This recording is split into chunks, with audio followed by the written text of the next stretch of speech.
Aida has been performed at least 1,000 times almost continuously around the world since it was first performed in 1871. Besides a world-famous opera, Aida also became a famous Broadway musical by Disney, whose music and lyrics were by Elton John.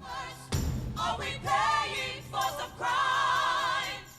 Is that all that we are good for? Just to stretch a mortal time? Is this God's experiment?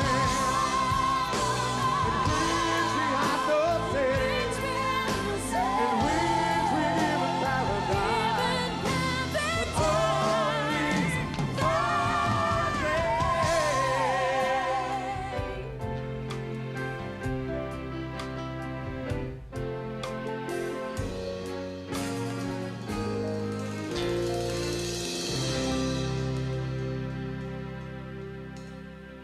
Elton John and LeAnne RHIMES, what an honor to have you both here. Thanks very much. Thank you. Thank you. We're back in a moment. This is Today on NBC. Yes, Elton John, the famous singer and songwriter who composed the music and lyrics for The Lion King and turned Aida into a hit Broadway musical for Disney, which won 4 Tony Awards and Best Musical Album of 2001. It was Disney's biggest Broadway hit after The Lion King and Beauty and the Beast. Is the Disney version of Aida a Mandela effect for you? may this confession be the start.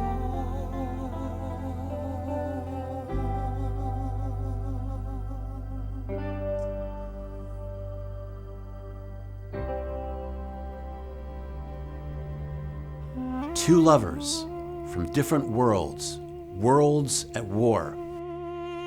Aida was a black Nubian princess who is taken as a slave to Egypt and falls in love with Radames. Radames is the Egyptian commander who fell in love with Aida.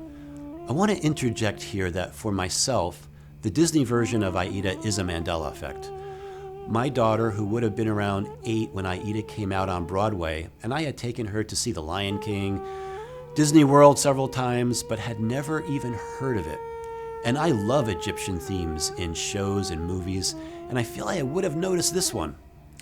Perhaps the Disney musical version of Aida is a counter chess move timeline insertion. Counter chess move to what? The negative timeline insertions of the Tulsa Race Massacre of 1921 and the Philadelphia bombing of 1985. These are both Mandela effects for many people.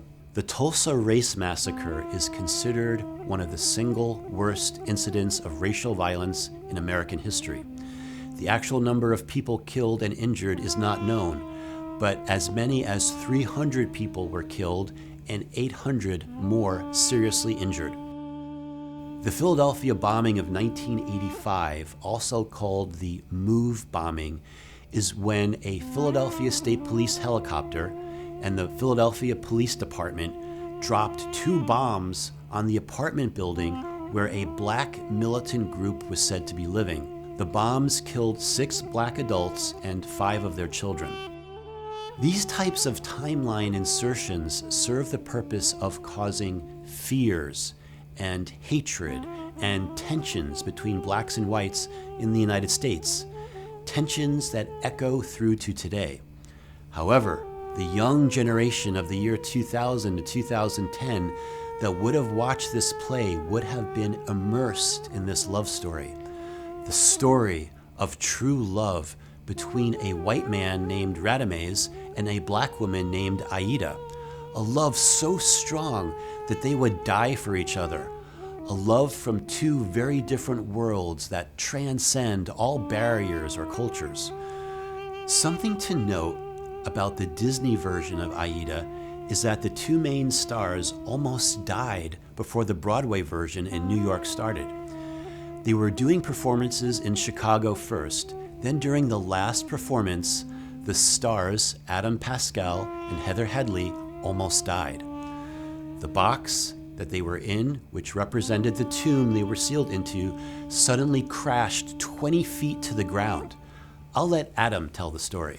A lot of people may remember, a lot of people may not, but when Aida, when we were doing our out-of-town tryout in Chicago, Heather Headley and I, at the end of the show, were placed in this big box, which was supposed to be a tomb, and we were supposed to be buried alive, and we were singing to each other.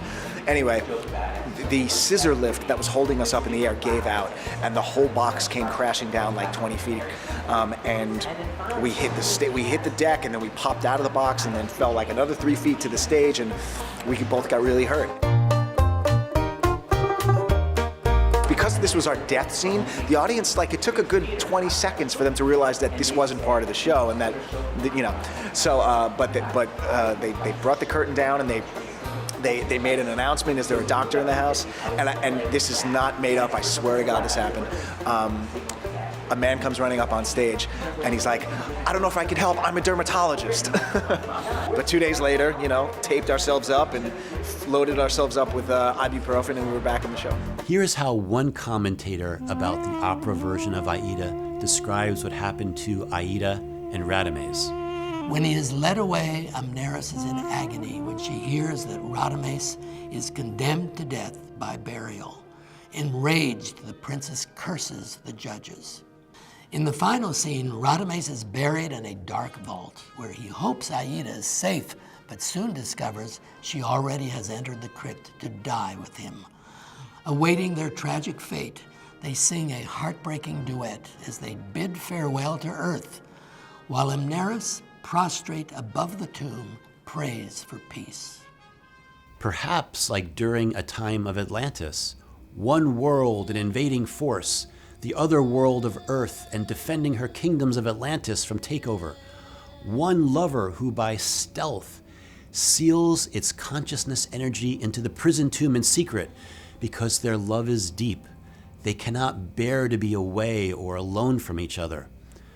Perhaps one lover from Atlantis, charged with a crime for betrayal, who is tricked and only guilty of love. Perhaps another lover from the invading force, who could not exist without their true love from Atlantis.